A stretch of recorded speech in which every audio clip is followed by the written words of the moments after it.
Bismillah. Assalamualaikum warahmatullahi wabarakatuh. Alhamdulillah, hamdan katsiran tayyiban mubarakan fi kama yuhibbu rabbuna wa yarda. Asyhadu an la ilaha illallah wahdahu la syarikalah wa asyhadu anna Muhammadan abduhu wa rasuluhu sallallahu ala alihi wa sahbihi wa sallama tasliman mazidah ma ba'd. Alhamdulillah, segala puji milik Allah Subhanahu wa taala yang memberikan kemenangan kepada kaum muslimin di dalam peperangan Wadi Birbalt di antara pasukan kaum muslimin yang dipimpin oleh Tariq ibn Ziyad melawan Raja Andalus ketika itu yang bernama Luthric. Luthric adalah raja yang telah menguasai Andalus, membawa 100.000 pasukan dan dikalahkan oleh Tariq ibn Ziyad dengan jumlah pasukan yang sangat dan amat berbanding jauh. Hanya 12.000 pasukan. Mengalahkan pasukan Luthric yang berjumlah 100.000 pasukan. Maka ini adalah sebuah kemenangan yang sangat mahal yang didapatkan oleh kaum muslimin ketika itu. Luthric dengan kekuatannya kalah di perang Wadi Birbalt. Maka setelah mendapatkan kemenangan dan mendapatkan ghanimah, keuntungan seperti yang telah kita jelaskan di pertemuan yang kemarin, maka di sini Tariq ibn Ziyad rahimahullah taala mendapatkan fursah, mendapatkan keuntungan yang lain selain dari ghanimah yang ia dapati. Maka fawajada Tariq ibn Ziyad anna hadzal waqt huwa afdal fursah لاستكمال الفتح وإمكان تحقيقه بأقل خسائر. Maka disebutkan Tariq ibn Ziyad rahimahullah ta'ala ketika itu mendapatkan waktu yang sangat afdal, waktu yang sangat terbaik untuk melanjutkan membuka kota di Andalus dan juga mengurangi kerugian, mengurangi cedera atau mengurangi hal-hal yang tidak diinginkan ketika itu. Kenapa ini bisa mendapatkan hal seperti ini? Karena ada beberapa sebab. Ada beberapa sebab. Sebab yang pertama, ini adalah hasil menangnya kaum muslimin yang dimana 12.000 pasukan bisa mengalahkan 100.000 pasukan.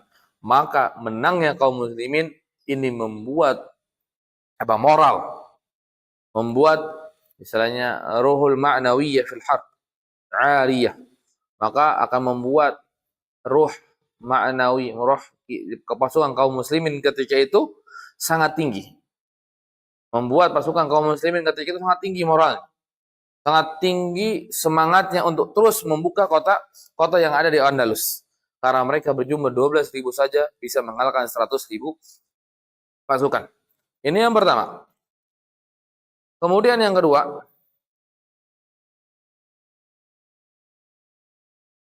adalah ketika kaum muslimin mendapatkan moral yang tinggi, maka orang Nasrani ketika itu mendapatkan moral yang turun.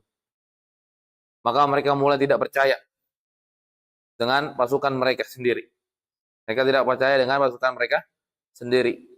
Dan setelah mereka tidak percaya dengan pasukan mereka sendiri, karena apa selanjutnya? Karena banyak orang yang terbunuh di dalam peperangan Wadi Birbalt dari Nasara.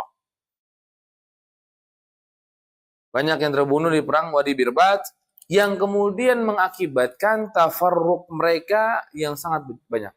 Maka mereka berpecah-pecah. Karena tadi apa? Pimpinan utama mereka Luthric ini kalah. Maka mereka terpecah-pecah di dalam kelompok-kelompok dan golongan-golongan mereka semua. Maka ketika terpecah ini membuat pasukan atau kekuatan orang-orang Andalus melemah. Karena setiap kelompok akan membela kelompoknya sendiri dan melupakan kepada kelompok yang lainnya walaupun satu daerah. Walaupun satu daerah, maka ini ada sebuah kehancuran bagi mereka. Karena mereka apa? Tidak ada lagi seorang pemimpin yang menggabungkan mereka, yang menyatukan mereka. Luthric ketika peperangan Wadi Birbalt, dia diceritakan dia meninggal mati atau dia kabur kemudian tidak menampakkan diri kembali. Jadi yang namanya ludrik hilang. Yang namanya ludrik hilang.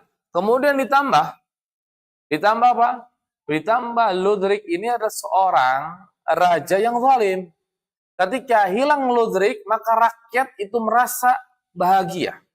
Maka rakyat ini akan merasa sebuah kebahagiaan yang mereka dapati. Dan di sana fursah, di sana ada kesempatan kaum muslimin masuk di kota-kota mereka untuk mengajarkan yang namanya din.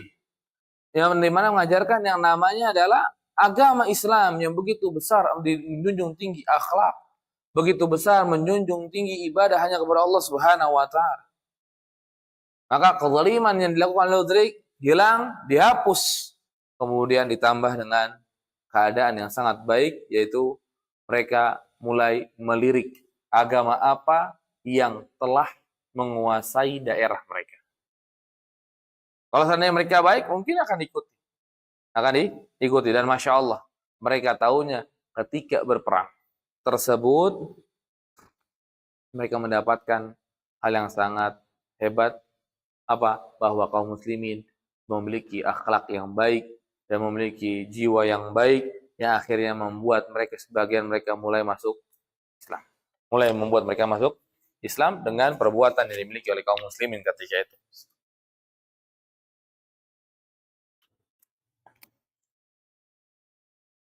Maka kita lihat. Inilah sebab-sebab Tariq ibn Ziyad mendapatkan fursah untuk melanjutkan membuka kota-kota yang ada di kota Andalus. Negeri-negeri yang ada di negaraan Andalus ketika itu. Dan beliau ingin sampai ke asimahnya ataupun ke ibu kotanya Andalus. Ketika itu berada di Tulaitilah. Berada di Tulaitilah. Sebuah daerah yang dulu menjadi ibu kota, yang sekarang ibu kotanya pindah ke Madrid. Yang sekarang pindah ke Madrid. Tulaitilah itu kalau nama sekarang daerahnya namanya Toledo. Nah, Toledo dengan Madrid itu sekitar 91 kilo. Antara mereka tinggal 91 kilo. Tapi itulah negeri ketika itu jadi asimahnya Toledo yang akhirnya nanti Tariq ibn Ziyad menginginkan untuk mengambil tempat tersebut. Untuk mengambil tempat tersebut. Karena setelah matinya Ludrik, mulai yang tadi kira-kira yang punya kekuatan ya antara Ludrik dengan raja sebelumnya. Raja sebelumnya Ghitashah itu memiliki pengikut juga. Memiliki pengikut dan memiliki anak-anaknya. Dan di mana ketika itu mulai juga mereka menampakkan diri, memisahkan diri dari atba Ludrik, dari pengikutnya Ludrik. Makanya di sana tadi kita katakan berpecah di antara mereka. Berpecah di antara mereka. Orang-orang yang simpatisan kepada raja sebelumnya itu sendiri, dan orang-orang simpatisan kepada raja yang baru, itu Ludrik, itu juga sendiri. Maka mereka tidak bersatu, yang akhirnya mereka ketika diserang hancur dan kalah. Dan nanti sangat akan sangat lucu. Hanya dengan jumlah yang sedikit mereka bisa kalah.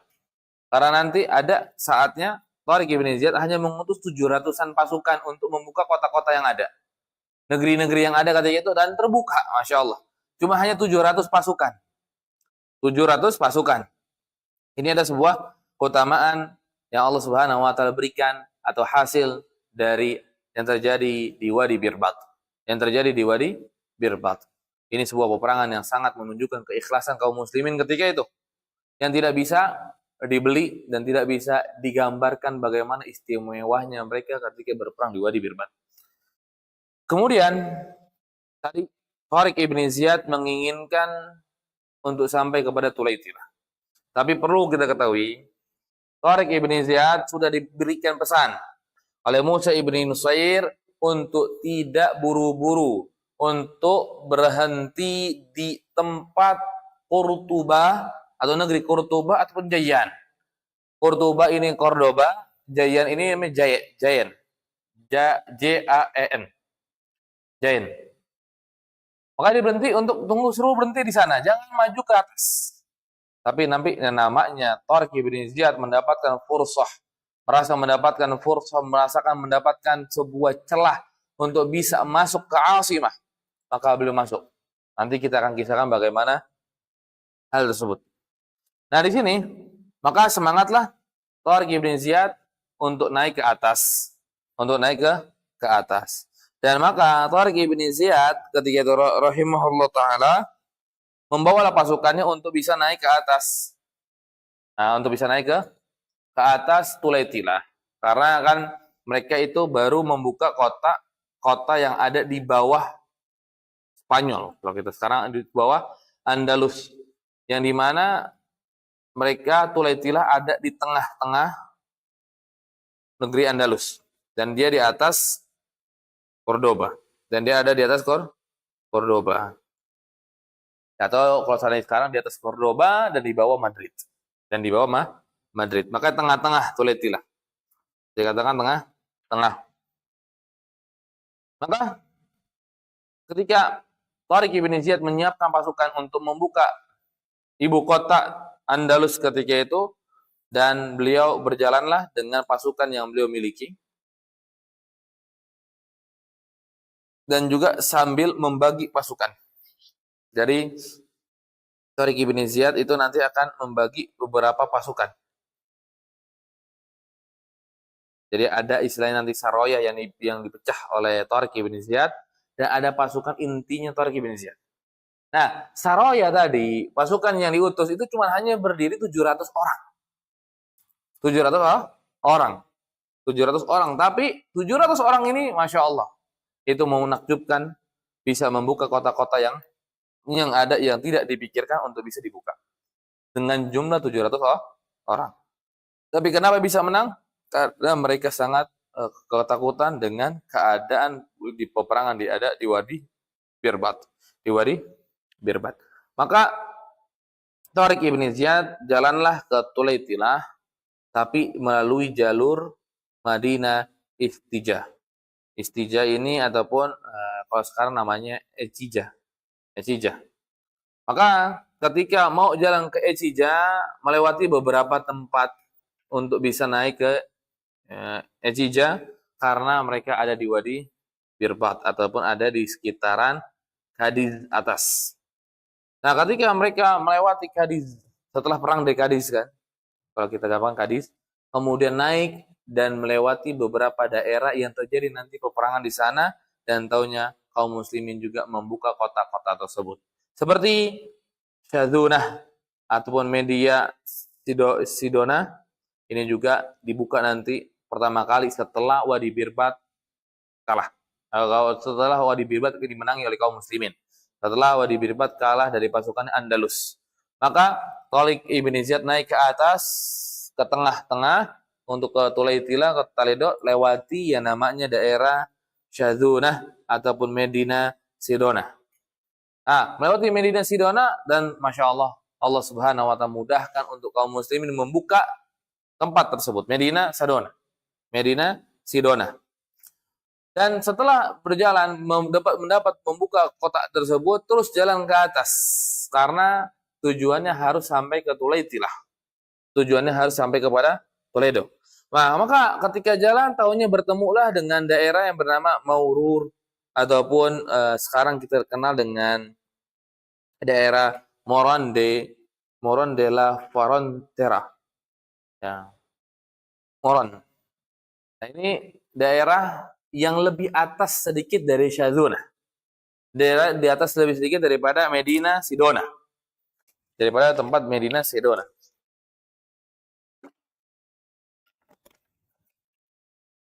Dan ketika melewati tempat ini juga, Masya Allah, Allah Subhanahu wa Ta'ala memberikan hadiah. Terbukalah kota ini di tangan Tariq bin Ziyad ketika itu. Di tangan Tariq bin Ziyad ketika itu. Maka tadi Syadunah sudah ditaklukkan, kemudian Marur juga telah ditaklukkan, kemudian mulailah Tariq bin Ziyad terus berjalan ke tempat yang namanya Ecijah ataupun Istijah. Istijah. Dan taunya Istijah, kalau kita lihat Istijah adalah sebuah tempat yang sangat dekat dengan Sulaitilah. Sebuah tempat yang sangat dekat dengan Qurtubah. Dan setelah Qurtubah, maka nanti akan naik ke atas lagi, akan bertemu dengan Asimah. Maka ketika sebelum masuk kepada negeri Qurtubah, maka tahu-tahunya apa? Di Istijah ada sebuah tempat yang sangat diberikan benteng oleh Luzrik yang dulu. Jadi diberikan sebuah benteng yang kokoh atau sebuah tempat yang sangat besar dikumpuli dari pasukan-pasukannya Luzrik ataupun pasukan-pasukan Nasrani ketika itu, dan akhirnya terjadi sebuah peperangan yang sangat berat ataupun sangat lama, lumayan lama beberapa saat, dan tapi alhamdulillah Allah Subhanahu wa taala memberikan kemenangan kepada kaum muslimin ketika itu. Karena juga tokoh-tokoh besar dari Ejija juga sudah banyak di antara mereka meninggal dunia, maka akhirnya kekuatan mereka mulailah sedikit demi sedikit kalah. Demi sedikit kalah. Tapi Ejija ini ataupun Istijah ini daerah yang sangat bisa kita katakan agak licik ya. Daerah yang sangat mengkhawatirkan karena Ejija ini daerah yang sudah memulai dengan peperangan, sedang berkecamuk peperangan, tiba-tiba Ejija membuka pintu mereka dan berkata, "Salahumut Tariq ala jizyah." Tiba-tiba mereka meminta kepada Tariq, "Udah, saya akan bayar jizyah saja." Maka di sini ada perbedaan. Ketika perbedaannya, awal pertama kali ketika ditawari kepada Ejija, dia nggak mau.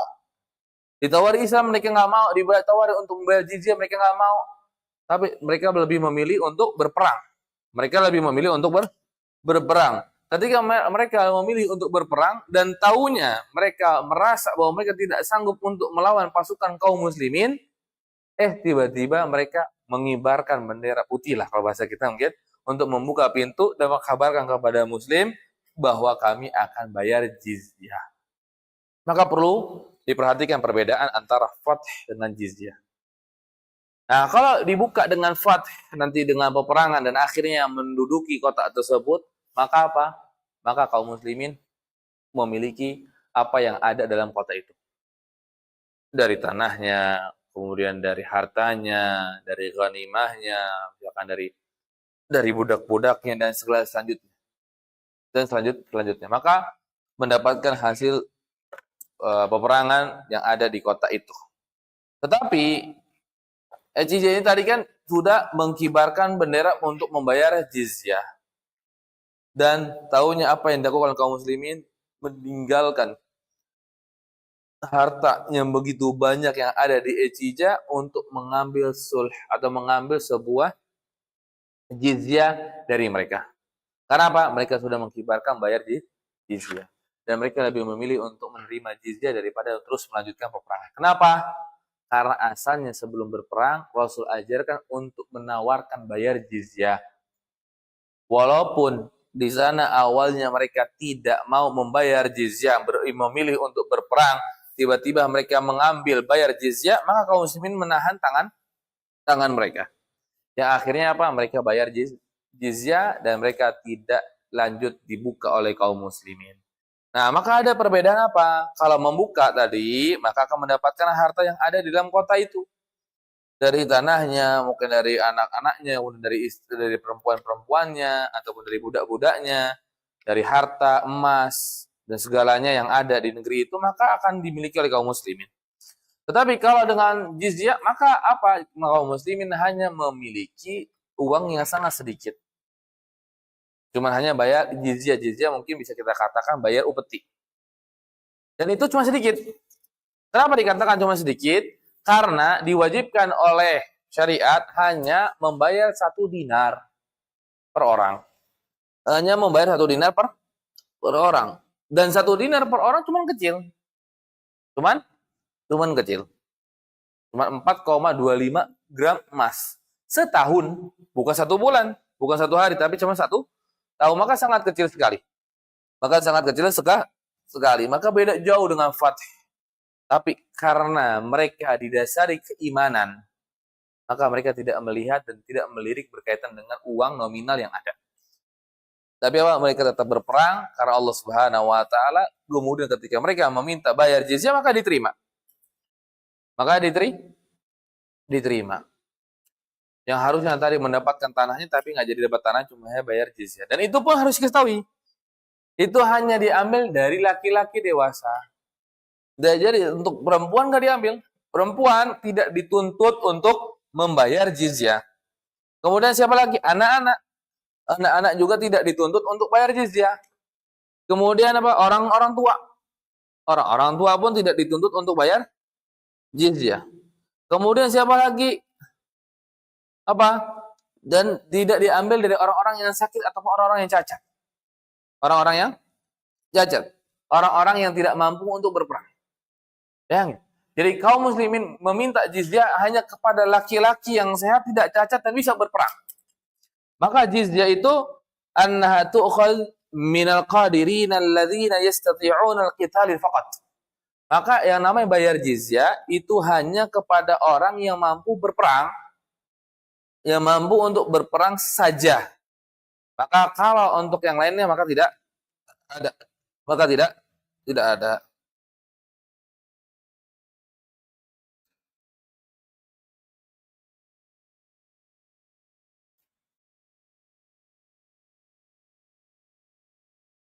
Maka cuma sangat sedikit dan itu pun nggak pada seluruh manusianya, tidak kepada seluruh manusianya. Maka cuma hanya kepada orang yang mampu untuk berperang saja. Mereka yang bayar jizyah. Mereka yang bayar jizyah. Dan pun dikatakan oleh Syekh Raghib, jizyah secara istilah beliau sudah menyebutkan dengan bahasa beliau adalah dharibah yudfa'u ahlul kitab bi sifati 'amah nadhir an yudafi'u anhum. Jadi ini ada sebuah hal yang diserahkan, orang ahli kitab ini akan menyerahkan kepada kita dari sifat yang umum dengan apa? Ganjaran, balikan apa? Maka kaum muslimin akan menjaga negeri itu. Akan menjaga negeri tersebut. Bayar jizyah cuma 1 dinar untuk orang yang bisa berperang. Bayangin. Kemudian apa? Wa in fashalal muslimuna fid difa' anhum turaddu ilaihim jizyatuhum. Udah cuma bayar 1 dinar 1 tahun, kemudian kalau kaum muslimin gagal untuk